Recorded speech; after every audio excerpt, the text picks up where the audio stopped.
इसमें लिखा हुआ है पहले तुम उसके धर्म और राज्य की खोज करो तो उसके बाद ये वस्तुएं तुम्हें यूं ही मिल जाएंगी। ओके, हम जब पहले प्रभु में नहीं थे तो हम सभी ऐसे थे, कहीं बस हम जाएं, कोई सियाना है, बाबा है, कोई भी मतलब जो भी मतलब है, जो इस तरह से समाधान निकालते हैं, जाते हैं, भैया तुम्हारी फीस कितनी, इतनी फीस आप ले लो और हमको धागा, ताबीज, कुछ राख, कुछ देना हमको दे दो, तब ये हुआ करता। ओके, तो जब मसीह यीशु में आए 2024 साल पहले, जब यीशु मसीह दुनिया में आए, तो हम कहें कि यार पहले कौन से ईश्वर धरती पर नहीं थे, बहुत सारे देवी देवता, बहुत सारे परमेश्वर थे, तो एक और नया परमेश्वर आ गया।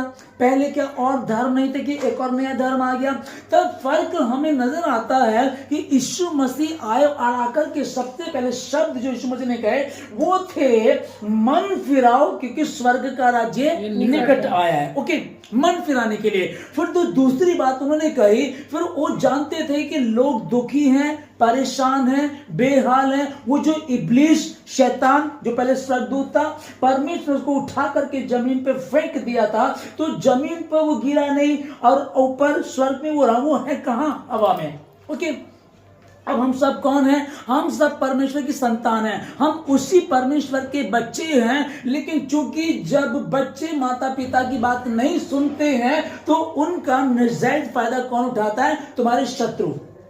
वो उनको बिगाड़ते हैं, उनको उलझाते हैं। ओके, ठीक है ना। तो ये जब बातें चलती रही, फिर प्रभु जगह जगह प्रभु एक घर में गया और उसके घर में जब पांव रखा जक्कई के, तो लिखा है कि यीशु मसीह ने कहा आज इस घर में उद्धार आया है। उद्धार आने का कारण क्या था? आप कहानी को जानते हैं। ओके, आगे चल करके जब परमेश्वर के वचन को पढ़ते हैं तो प्रभु लिखा है कि एक कोढ़ी उसके पास आया और उसने उस पर दया दिखाई, तरस आया।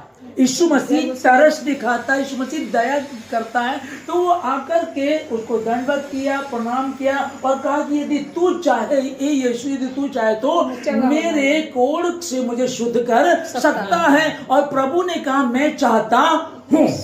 आमीन, मैं चाहता हूं कि तू शुद्ध हो जा। अब कोढ़ को, वो तो कोढ़ी था, हमें तो यहाँ कोई कोढ़ी नहीं है, लेकिन आज वो हम शरीर से सुंदर हो सकते हैं, हमारे सूट अच्छे हो सकते हैं, कपड़े महंगे पहन हो सकते हैं, लेकिन भीतर आज भी कहीं ना कहीं कोढ़ है ना, है आज भी। फिर मसीहों में ले लो तो मसीह में भी कितना है। मैं उससे बात नहीं करूंगी, मैं उससे बात नहीं करूंगा, हमारा पास्टर ऐसा, हमारी कलीसिया ऐसी। हम इन बातों को लेकर के आज भी बैठे ही रहते हैं, उलझे ही रहते हैं। फिर हम एक कंडीशन हमारी रहती है कि हमारा बिजनेस सही नहीं है, हमारी जो जॉब थी, नौकरी बढ़िया है लेकिन उसमें बरकत नहीं है, मेरा बिजनेस है लेकिन बरकत नहीं है। तब ये जो हम मत्ती 6:33 को पढ़ रहे हैं, इसमें लिखा तुम पहले उसके धर्म और राज्य की खोज करो। पहले क्या करना है? धर्म और राज की खोज करना। अब यही बात, धर्म और राज की खोज करने के लिए लोग कहां जाते थे? पहले क्या होता था कि पहाड़ों पर चले गए। लोगों ने अपनी नौकरी छोड़ दी, पत्नी छोड़ दी, परिवार छोड़ दिया, जो धन संपत्ति सब छोड़ करके, त्याग करके वो दूर पहाड़ों पर चले गए। उन्होंने कई साल तक के मौन व्रत रख लिया। उन्होंने गलत ना देखे, अपनी आंखों को फुड़वा लिया। वो गलत ना सुने, अपने कानों को उन्होंने, है ना, कानों को उनको बहरे हो गए वो, कि हम गलत सुनना ना सुने, हम गलत ना देखे।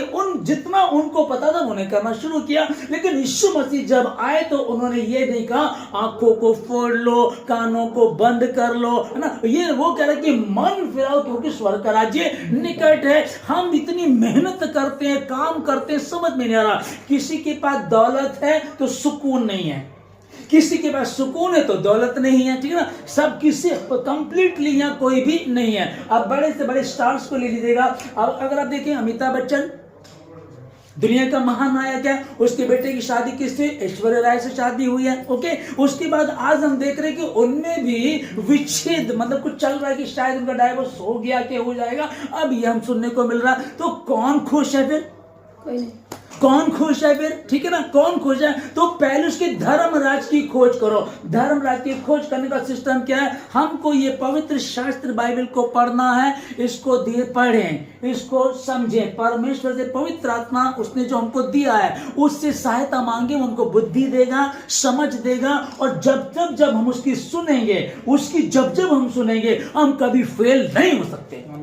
हो सकता कि आपके घर में खाने को नहीं है, आटा नहीं है, आज नमक भी नहीं है, बहुत बुरी दशा हो, लेकिन अगर पवित्र आत्मा हमारे पक्ष में है, यदि परमेश्वर सेनाओं का हमारे पक्ष में है, यदि यीशु मसीह अनुग्रहकारी मेरे पक्ष में है, तो मेरा विरोधी कौन हो सकता है? उसके धर्म राज की खोज करो तो सब वस्तु तुम्हें यूं ही मिल जाएंगी। अब धर्म राज की क्या कैसे खोज करें? हम जब भजन संहिता 91 को पढ़ते हैं तो 91 का हम एक से पढ़ते हुए चले जाते हैं। वो तुझे आशीष देगा, तुझे बरकत देगा। और अचानक अगर तू कहीं एक्सीडेंट होने वाली बात आ रही तो अपने स्वर्गदूतों को तेरे निमित्त आज्ञा देगा, वो तुझे हाथों हाथ उठा ले, है ना। तेरे दाहिने हाथ 1000, तेरे दाहिने हाथ 1000, तेरे बाएं हाथ 10,000 गिरेंगे परंतु तुझ तक ना पहुंचेंगे। तो ये परमेश्वर ने वायदे किए। फिर ये होगा कैसे? पहले उसके धर्मराज की खोज करो। खोज में प्रभु ने क्या लिखा, क्या बताया? खोज में सबसे पहले क्या है? जो परम प्रधान के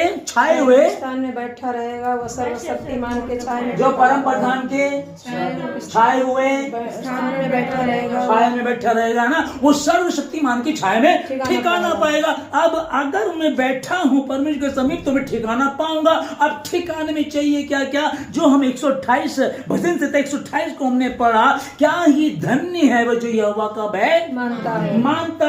अब भय में क्या होता है? अभी जैसे एक बात हमारे सामने है कि हमारा एक मसीह भाई जो इंटेलिजेंट है, समझदार है, पढ़ा लिखा है, और उसने पूरी मार्केट में किसी की चिंता नहीं की, कोई मुझे क्या कहेगा। वो चर्च में भी आते हैं, प्रार्थना भी करते हैं, और 8 साल हो गया होगा, 5 ईयर, है ना, ठीक है। 5 साल बाद भी अभी पता चला हमको, अभी पता चला कि उन्होंने किसी दूसरे की बातों में आ करके परमेश्वर के वचन को साइड कर दिया और वो लोबान जलाना शुरू कर दिया।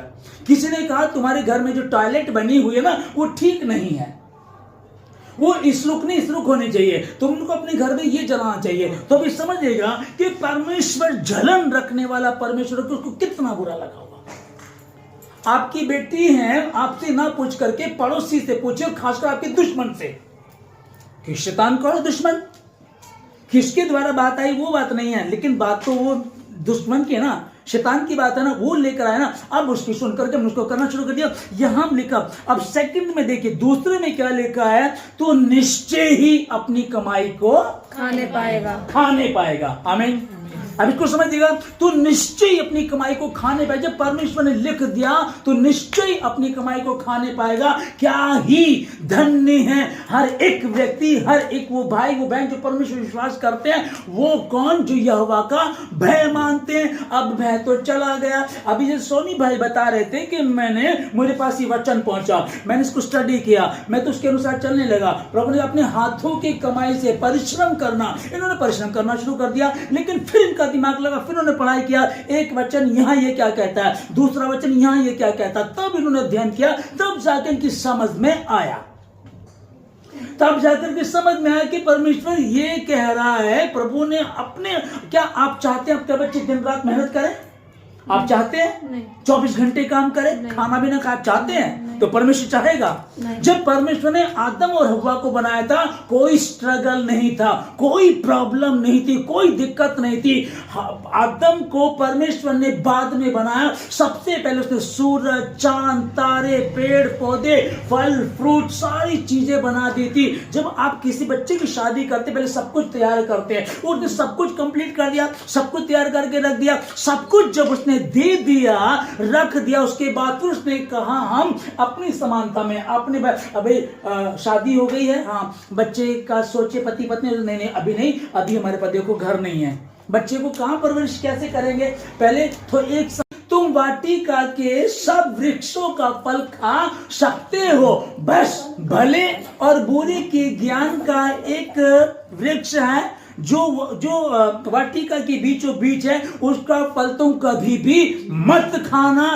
कि और फिर आगे क्या कहा कि जिस दिन तुम उसका फल खाओगे निश्चय ही उसी दिन मर जाओगे।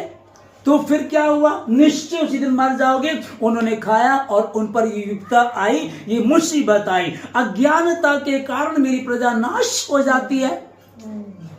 अज्ञानता और ज्ञान इतना बढ़ गया है कि ये कहेंगे मुझे तो पादरी साहब से ज्यादा ज्ञान है, ये कहेंगे मैं तो बाइबल को बहुत ज्यादा पढ़ती हूँ, ये कहेंगे कि मुझे तो बहुत ज्यादा पता है। अब वो ज्ञान तो लोगों ने इकट्ठा कर लिया। देखिए ज्ञान कितना इकट्ठा हो गया। अरे यूट्यूब पे यार एक पादरी बोल रहा था, अरे एक जूम पे ऐसे था, अरे एक हमारे साथ मीटिंग करते ऐसे हैं, एक और हमारे घर में पादरी आते हैं। हम इस तरह से इकट्ठे करके बैठ गए उनको, और जो शालीनता से सिंपल रीति से प्रार्थना करो, हे हमारे पिता तू जो स्वर्ग में है, तेरा नाम पवित्र माना जाए, तेरा राज्य आए, तेरी इच्छा जैसे आसमान में पूरी जमीन पर पूरी हो जाए। हमारे दिन भर की रोटी आज हमें दे, और जिस प्रकार हमने अपने अपराधियों को क्षमा किया वैसे तू भी हमारे अपराधों को क्षमा कर, क्योंकि राज्य और पराक्रम और महिमा सदा तेरे ही है। इस मसीह के नाम में मांगते हैं, आमीन। जब ये प्रार्थना करनी है कि तेरा राज्य आए, अब उसका राज्य कैसे आएगा? तो उसने थोड़ी बोला ज्ञानवान वो बना देगा, वो मूर्खों को चुनता है पर मूर्ख रहने नहीं देता है, आमीन, हालेलुया। अब वो उन्होंने गलत तरीके से दुख उठाया उन्होंने। पर ये जो परिवार है इस घर में जब इन्होंने सोचा कुछ काम ठीक नहीं चल रहा, कंडीशन डाउन है, तो बाइबल में लिखा है खुदा के दासों को बुलाएं, अपने घर में प्रार्थना कराएं, यीशु मसीह के नाम में बंधन टूटेंगे। हकीकत बात है, जब जक्कई तो गुल्लर के पेड़ पे चढ़ करके यीशु मसीह को देखना चाहता था, और यीशु मसीह के पीछे लोग इतने रहते उसके ऊपर गिरे जाते थे, लेकिन यीशु मसीह ने किसके ऊपर दृष्टि की?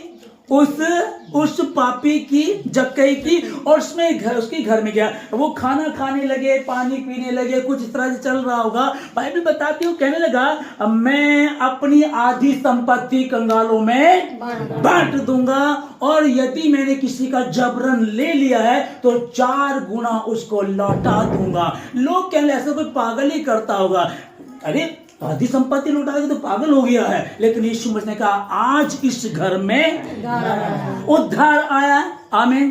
तुम उसके धर्म राज की खोज करो। वो मात्र यीशु मसीह को देखना चाहता था। वो उन को आंखें देता है, नशीले शराबी लोग उसके पास जाते हैं, वो आशीष पा लेते हैं। अरे तू व्यभिचारणी आई थी, लोग उसको पत्थर मार रहे थे, यीशु मसीह ने उसको बचा लिया। ये कैसा गुरु आया है? सदूकी फरीसी ज्ञानवान लोग भी उसके सामने ठहर नहीं पाते। ये कौन है? उसने बहुत चर्चा सुनी, उसको देखना चाहता था। यीशु मसीह को देखा, उसके पास गया, वो नहीं आ सकता, वो पापी था, लेकिन यीशु मसीह उसके पास गया और क्या कहा?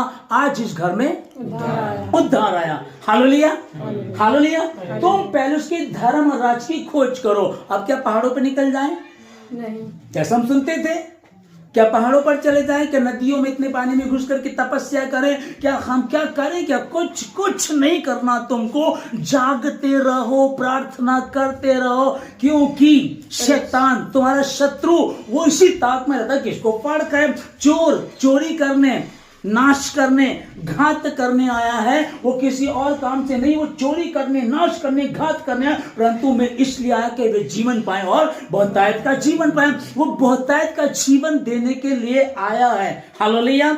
धन बहुत बड़ी चीज नहीं है, धन बहुत परमेश्वर के लिए बहुत बड़ी चीज नहीं है। वो कह रहा है कि मैंने तुझे पूंछ नहीं परंतु सर ठहराया है। तू बहुतेरी जातियों को उधार देगा, परंतु तुझे उधार लेना ना पड़ेगा। जो परमेश्वर ने कहा है तो हम उस पर विश्वास करना चाहिए। लिखा कि व्यवस्था की पुस्तक तेरे चित्त से कभी उतरने ना पाए। व्यवस्था की पुस्तक तेरे चित्त कभी उतरने, इसमें दिन रात मनन करते रहना, इसमें लिखी बातों के अनुसार आचरण करना, तब जहां कहीं तू जाएगा सफलता प्राप्त करेंगे। आमीन। अब सफलता प्राप्त करनी है ना, सफलता प्राप्त करनी है तो सफलता प्राप्त करने के लिए धर्म और राज की खोज करनी है। और धर्म और राज की खोज करने के लिए क्या परमेश्वर ने कहा? यहोशू 1:8 और 9 पढ़ लीजिएगा, फिर 7 को पढ़ेंगे। जब इतना हो, अभी आपकी बात है कि हम क्या करें, कारोबार के लिए हम क्या करें, हम क्या करें। तब मूसा, परमेश्वर ने कहा जो व्यवस्था मेरे दास मूसा ने तुझे दी है बस इतना हो, उसके ना तो दाहिने मुड़ना ना बाएं मुड़ना, उसके अनुसार चलना, उसके अनुसार चलते रहना। व्यवस्था की पुस्तक तेरे चित्त से कभी उतरने ना पाए। वो कल जहां कहीं जाएगा, जहां कहीं तू जाएगी सफलता प्राप्त करेंगे, है ना। क्या मैंने तुझे 9 में लिखा, क्या मैंने तुझे नहीं कहा? Hallelujah, hallelujah, hallelujah, hallelujah. क्या मैंने तुझे नहीं कहा तेरा मन कच्चा ना हो, अत्यधिक दृढ़ हो जा, अत्यधिक दृढ़ हो जा, भय ना खा, क्योंकि जहां जहां तू जाएगा तेरे काम सफल होंगे और तू प्रभावशाली होगा। आमीन। धन्य होगा तू भीतर आते समय, धन्य होगा तू बाहर जाते समय। अभी कारोबार नहीं है, नौकरी ढूंढने के लिए निकले, अब गए तो काम नहीं मिला, जब दुखी हो गए जा करके, जब घर में आए, हाँ जी राशन नहीं है, दुखी हो गए, हाँ जी फीस नहीं जा रही, हाँ जी ये नहीं है, ये नहीं है। तो जब बाहर जा रहे, काम ढूंढ रहे, धक्के खा रहे, जब घर में आए तब भी दुखी है। तो ये तो श्राप है, पर उसने तो आशीष दी थी। हालेलुया।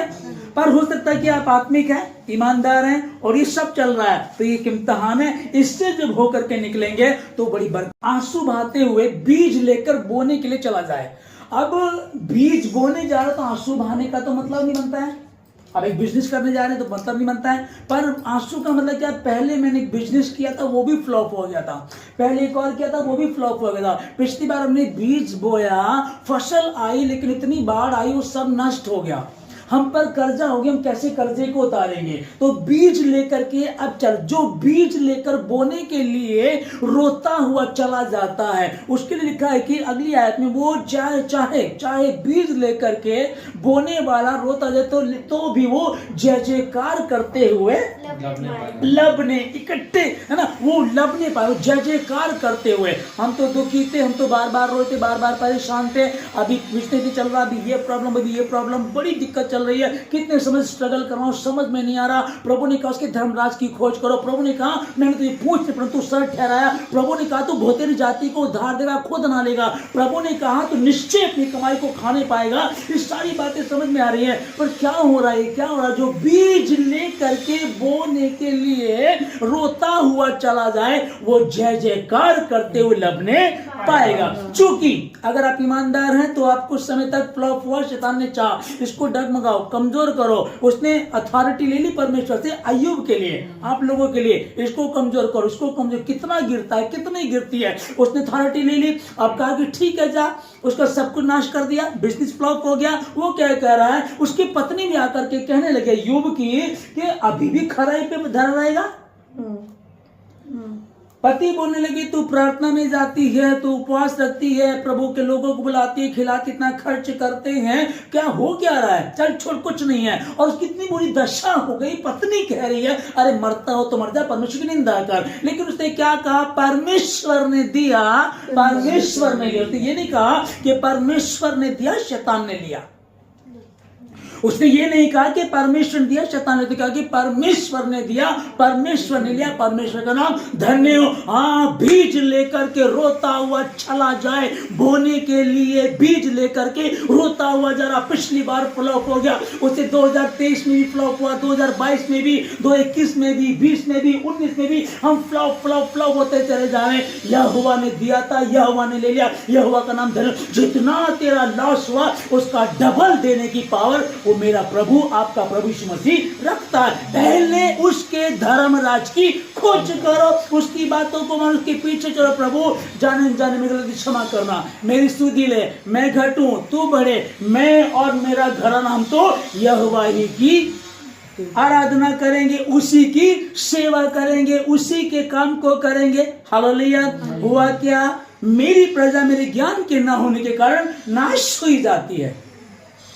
कोई बात नहीं, धन नहीं तो 1 मिनट में क्या वो पूरा नहीं कर सकता, उसके लिए मुश्किल है क्या। कई बार हम सुनते हैं यार, एक आदमी ने वो उसका कुछ लोन आया, उसका एक लॉटरी लगी उसकी 6 करोड़ रुपए की, 6 करोड़ की लॉटरी, उसने एक जमीन ले ली, वो जमीन ली उसने, अभी की न्यूज है, हाल ही की, जमीन ली, उसमें वो काम कर रहे थे, उसमें खजाना निकल आया।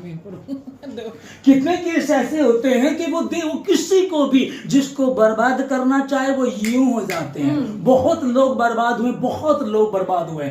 आपकी जाटो नगर में बहुत सारे लोग हैं, है ना, बहुत सारे लोग बर्बाद, जिनके पास था अन्नथू लाल को, आप है ना, कभी उनका ऐड आया करता था, ये दर्पण सिनेमा में मैंने सुना है कि उनके ऐड आया करते, उनकी बहुत दूर उनका माल जाया करता था, इतने अमीर थे। आज उनके घर की औरतें काम कर रही हैं। प्रभु माफ करें, मैं किसी की निंदा नहीं कर रहा हूँ। हाँ जी, उनके ट्रक चलते थे, और ये आज की में तो कहूँ हमारे होश से पहली बात होती है, ये 30-40 साल पहली बात है, और आज उनका हाल क्या है। ठीक है, मेरा मतलब कुछ नहीं, क्या कहते हो कि जिनको वो बनाना चाहे। और उसने कहा कि उसने जगत के गरीबों को, दरिद्रों को, असहायों को, कमजोरों को, निर्बुद्धियों को चुन लिया, ताकि कोई ये घमंड ना करे मैं तो इंजीनियर था, मैं तो टॉप था, मैं तो डिजाइनर था, मुझे तो बिजनेस का बहुत सिस्टम मालूम थे, मुझे तो, मैं तो पढ़ी लिखी थी। उसको नहीं चाहिए। उसको जब तुमको बनाना वो चाहता है ना, तो वो अपनी ही महिमा लेगा, अपनी महिमा गैरों को नहीं देगा। जलाओ कितने लोबान जलाने, करो क्या करना, जाओ टोनों के बाद, टोटकों के बाद, करो, करके देखो, कुछ नहीं हो सकता। हाँ, हो सकता है कुछ समय के लिए तुम्हें नजर आएगा, लेकिन हमेशा का उद्धार हम खो देंगे। पहले उसके धर्मराज की खोज करो तो इस सब वस्तु में तुम्हें यूं ही मिल जाएंगी। वो परमेश्वर है। हाँ, क्या ही ये 128 में हम लोग पढ़ रहे हैं, क्या ही धन्य है। अब पुरुष स्त्री दोनों के लिए ना, क्या ही धन्य है हर एक जो ये हवा का भय मानता है। डर लगे तुमको, हाय अगर मैं टोने वाले के पास जाऊंगा तो मेरा क्या होगा। खुदा तो निरंतर मुझे देखता रहता, मेरा चित्र उसने अपनी हथेली पर खोद रखा, क्या वो नहीं देख रहा होगा जिससे मैं सुन रहे होंगे। ए तो चुप रह, तू मत बोल, है ना।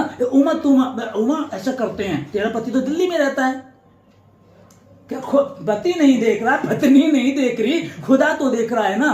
तो खुदा को तो मालूम है ना, हमको नहीं पता है, खुदा को तो मालूम है। वो परमेश्वर तो नियंत्रित है, उसने हमारा चित्र अपनी हथेली पे खोद के बना रखा है। सिंपल सी पता वो क्या चाहता है, ईमानदारी, बस। वो कुछ नहीं चाहता तुमसे, अपने प्रति ईमानदारी। दूल्हा और दुल्हन के रिश्ते को समझिएगा, दूल्हा और दुल्हन के। आप पति हैं, आपकी पत्नी है, किसी और की तरफ मुस्कुरा रही है, बर्दाश्त करेंगे?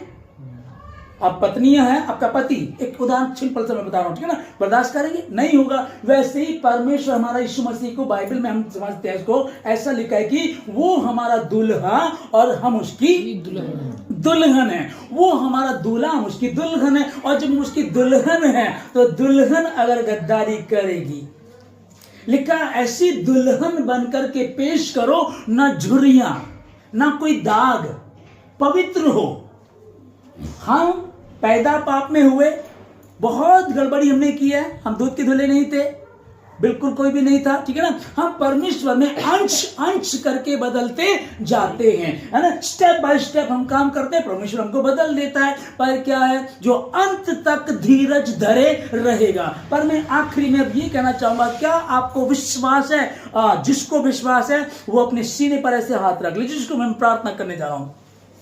जिनको विश्वास के यीशु मसीह है, यीशु मसीह 2024 साल पहले इस दुनिया में आया, मारा गया, गाड़ा गया, तीसरे दिन मुर्दों में से जी उठा। आप जो विश्वास करते हैं, जो जिनको भी है, आप अपने सीने पर ऐसे हाथ रख लीजिएगा। मैं आपके लिए प्रार्थना करने जा रहा हूं। हर बंधन टूटेंगे यीशु मसीह के नाम में। अगर आपको विश्वास है तो thank you Jesus, thank you Jesus, धन्यवाद यीशु।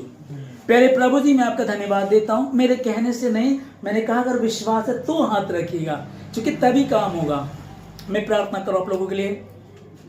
सर्वशक्तिमान परमेश्वर, आपका धन्यवाद देता हूं पिताजी सारी बातों के लिए, आज के दिन के लिए, सुंदर समय के लिए। प्रभु राजा, मैं धन्यवाद देता हूं तेरी दया, तेरे अनुग्रह, तेरे प्रेम के लिए परमेश्वर। और ये प्रभु 2024 6 दिसंबर के दिन में परमेश्वर, आज यहाँ जो प्रार्थना हुई, जो वचन आपका बोया गया परमेश्वर, वचन का बीज जो बोया यीशु मसीह के नाम में खुदावन, मैं जानता हूं खुदावन, जब लाइट जलती तो अंधेरा रह नहीं सकता। जब यीशु मसीह जगत की ज्योति किसी घर में आता है खुदावन, अंधकार मिट जाता है। बड़े से बड़े विरोधी भी परमेश्वर उसके सामने घुटने, आपके सामने यीशु जी घुटने टेक देते हैं। मैं तमाम अंधकार की शक्ति, तमाम गड़बड़ी का आत्मा यीशु मसीह के नाम से, इस घर से तमाम गड़बड़ी का आत्मा इस इस मकान से, इसके चारों ओर से, इस घर से, इस परिवार के एक एक व्यक्ति से, इस घर में जितने भी हैं उन सबों से निकाल करके यहाँ से दूर करके बांध देता हूँ यीशु मसीह के पाक पवित्र लहू से।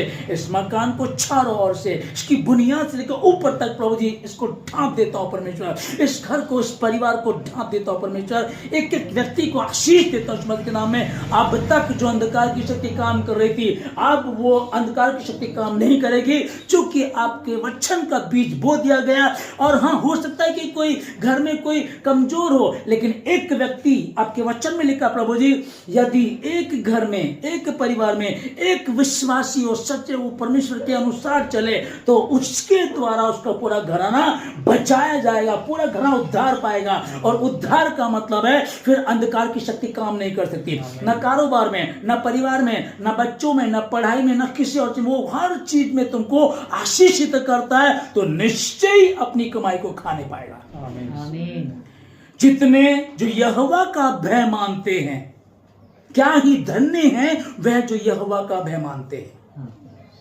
तो निश्चय वो, निश्चय तू, निश्चय ही जो भय मानने वाले, तो निश्चय वो अपनी कमाई को खाने पाएगा। डॉक्टर पे नहीं जाएगी, ब्याज पे नहीं जाएगी, फालतू में बर्बाद नहीं होगा, कोई बिजनेस फ्लॉप नहीं होगा। अपनी कमाई को निश्चय खाने में हर एक को, इस परिवार को विशेष और जितने बैठे सबों को आशीष देता हूं मसीह के नाम में। जो बीज लेकर के बोने के लिए रोता हुआ चला जाए, वो जय जयकार करते हुए लब नहीं पाएगा। मैं आशीष देता हूं यीशु मसीह के नाम में, आशीष देता हूं यीशु मसीह के नाम में आप सबको, यीशु मसीह के नाम में। प्यारे प्रभु जी, मैं आपका धन्यवाद देता हूं खुदा। इसी वर्ष में प्रभु जी अभी हमारे पास 25 दिन और है खुदावन। मैं ये नहीं कहूंगा कि 2025 के लिए घोषणा करें, 2025 के लिए भी घोषणा करेंगे, पर घोषणा करता हूं उस परिवार के लिए प्रभु राजा, घोषणा करता हूं परमेश्वर घर के लिए परमेश्वर, कि हर अंधकार की शक्ति मिट चुकी है। हर अंधकार जो गड़बड़ी का, कारोबार को तोड़ना, बच्चों में या किसी और किसी भी प्रकार की जो प्रॉब्लम थी, यीशु मसीह के नाम से इस घर से निकाल देते हैं। धन्यवाद देता हूं प्रभु जी सारी बातों के लिए। इस परिवार को मैं आशीष देता हूं, आशीष देता हूं मसीह के नाम में। तू विश्वास कर तो तू, तेरे घराना उद्धार पाएगा, उद्धार पाएंगे। पहले उसके धर्म और राज्य की खोज करें, पवित्र शास्त्र बाइबल को पढ़ें, प्रार्थना करें, उपवास रखें, 7वां दिन उसके भवन में जाएं, जो पहले दिन में कर्म हो गया उसके भवन में जाएं और कहें, प्रभु मैं मिट्टी हूं, तू कुम्हार है, जैसा तू मुझे बनाना चाहता वैसा तू मुझे बना। मैं आशीष देता हूं सबों को, धन्यवाद देते सारी बातों के लिए, सारी आदरणीय प्रभु जी आपको देकर धन्यवाद के साथ इस प्रार्थना को यीशु मसीह के नाम से मांगते